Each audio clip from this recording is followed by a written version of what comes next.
Good morning! Oh, good morning! Good morning ka muna sa guys. Hi! So, nandito na si Daddy Albert sa work niya. Me and Alec maglalagalag kami dito sa Denmark. First, i-charge ko muna tong car. So, para mamaya masave yung oras namin. Since na may work si Daddy Albert ng 4 hours. It's a bit cold here, guys. But it's nice, similar like Netherlands. And the currency here, it's ano pangalan? Basta they have their own currency. It's not euro. Yung 1 euro sa currency nila, it's parang 7.74. So last night, I bought something in the supermarket. And then I was like, I need to pay 199 Denmark money. I was like, huh? Magkano kaya yun?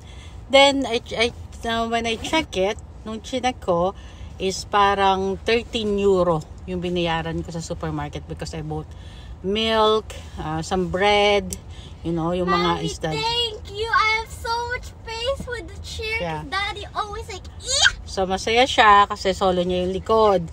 So, for now, hintayin muna namin si Albert. Magagala muna kami. Then, after that, we'll come back here to pick him up. And then, we'll drive to Sweden. Gonna stay there for tonight. So, later, guys. Bye. A few moments later. This is one of the famous cathedral here in Viborg. I don't know if I pronounce it correctly. In Denmark. I think it's built like 1639. That's what's mentioned there. Hindi ko naintindihan kasi salita nila. They spoke here Danish. It's parang Danish. Maganda yung angkit ng ano nila, parang ang lambing. It said it's open at 11, but I don't know. And as you guys know, when we travel, I like to visit church, so sa simbahan.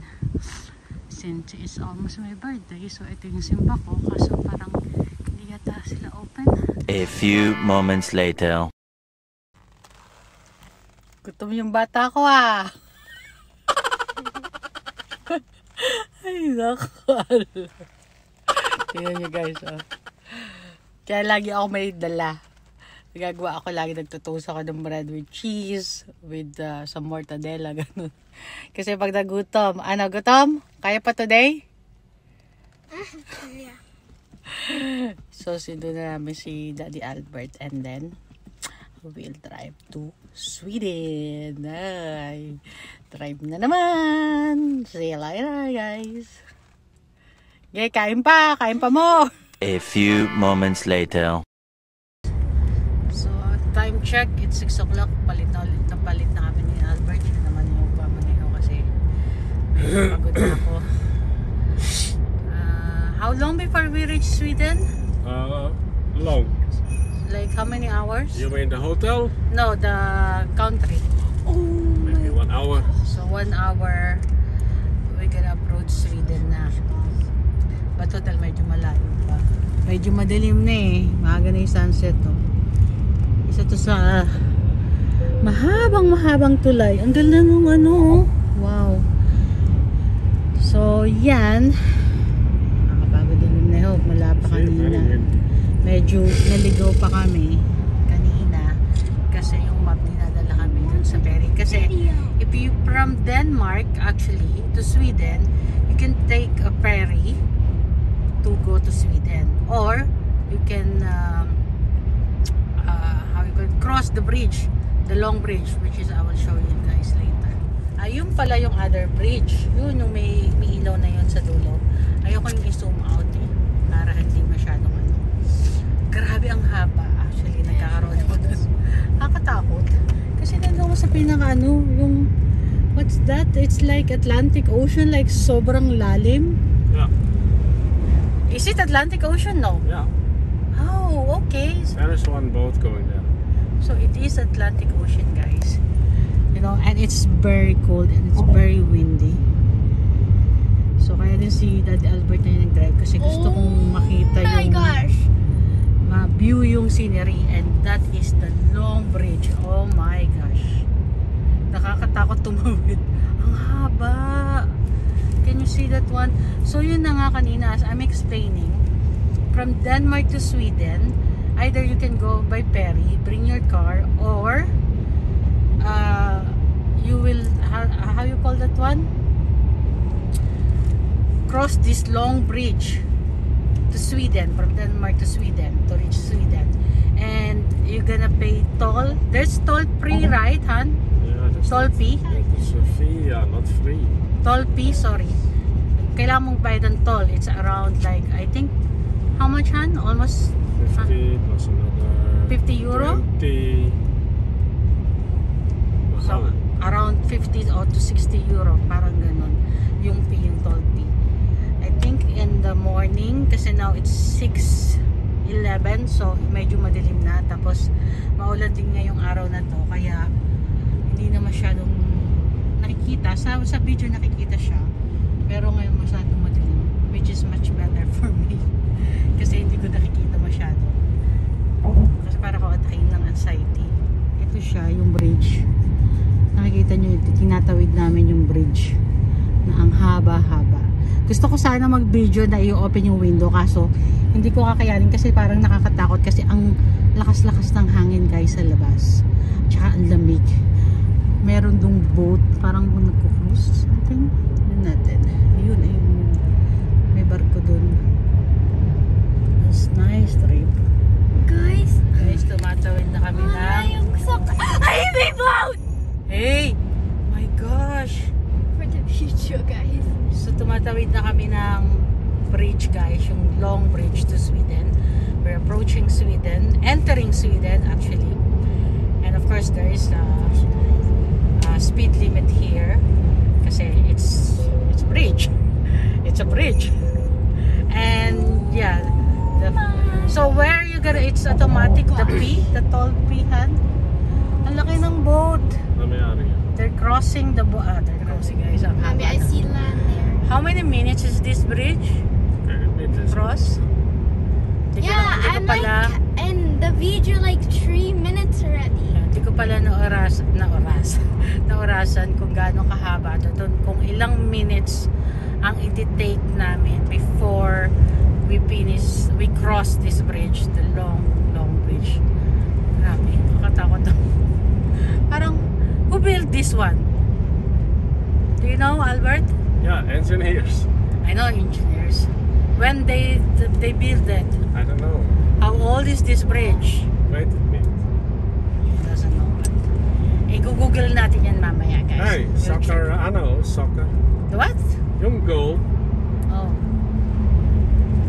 My gosh, why we're wiggling too much? Hey, we're almost there. Ah, yay! We're almost there. See? Hey, slow down. There's a toll there, you see? Mahaba pa yung dagat. Medyo mahaba pa ng konti yung dagat. But we're almost there. We're almost there.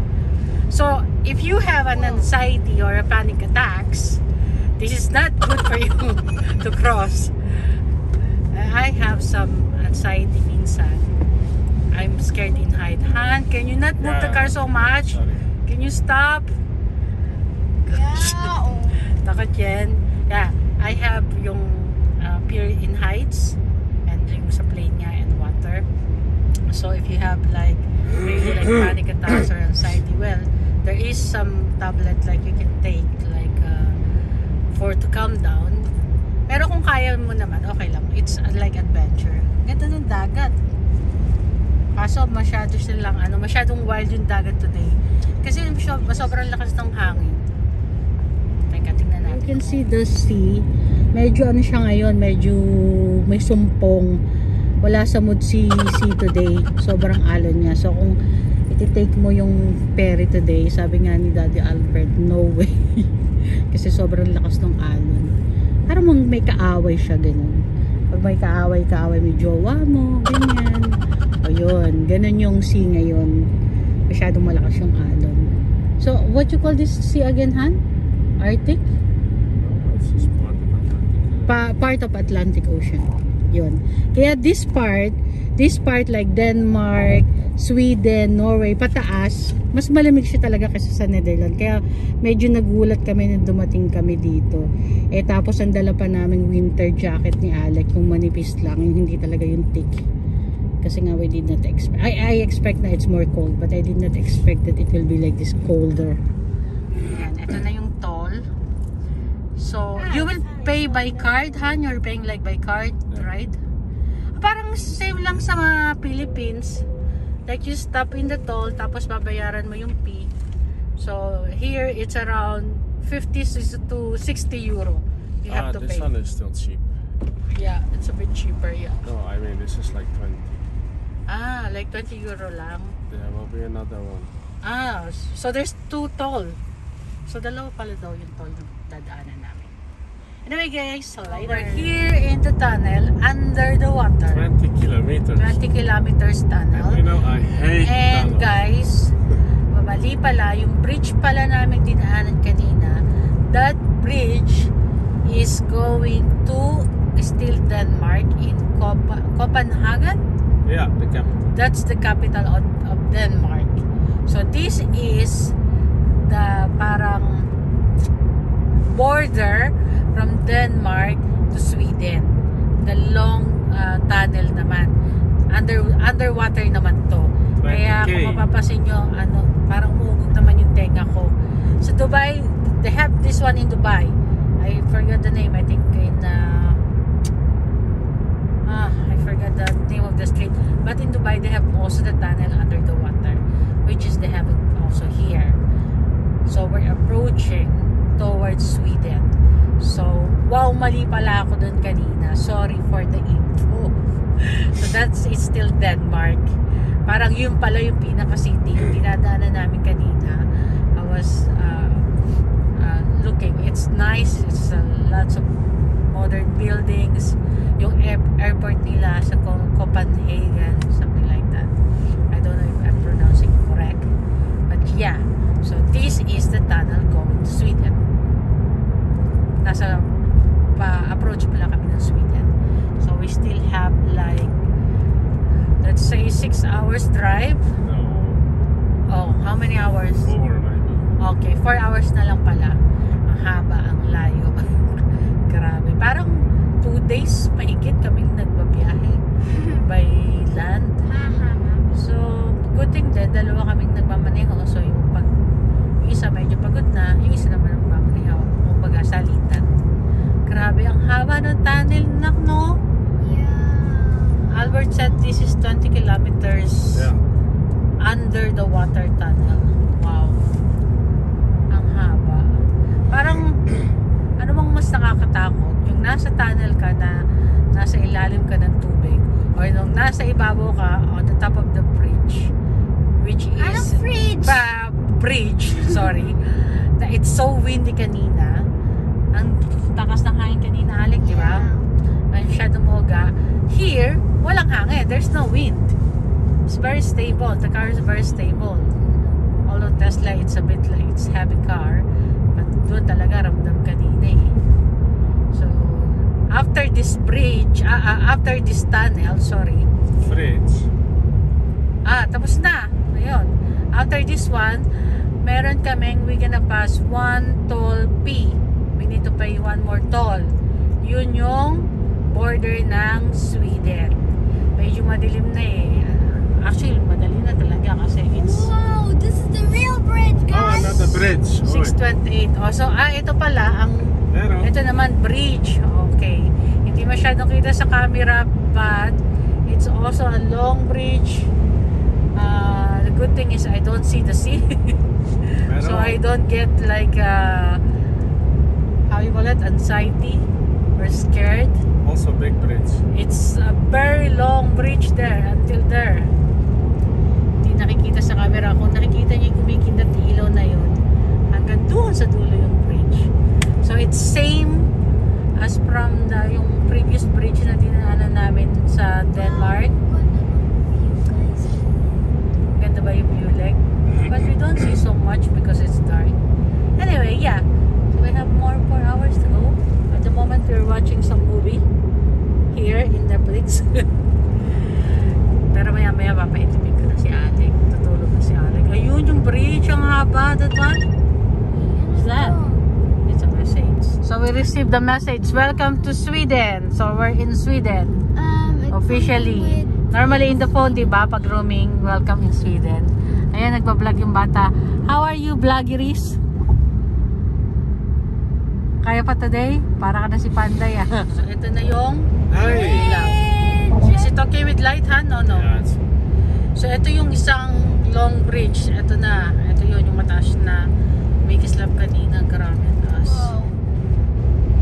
Oh my God, it's so windy. yeah, I'll go there. Okay, I'll switch off because madilim. So, nagpa-flash yung camera ko. Baka masilaw yung aming driver. A few moments later. Ay, naka. So, we're back. I think this is our last stop. Charging the car.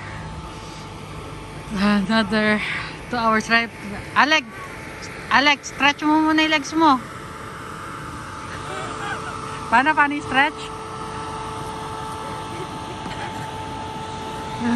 So cold.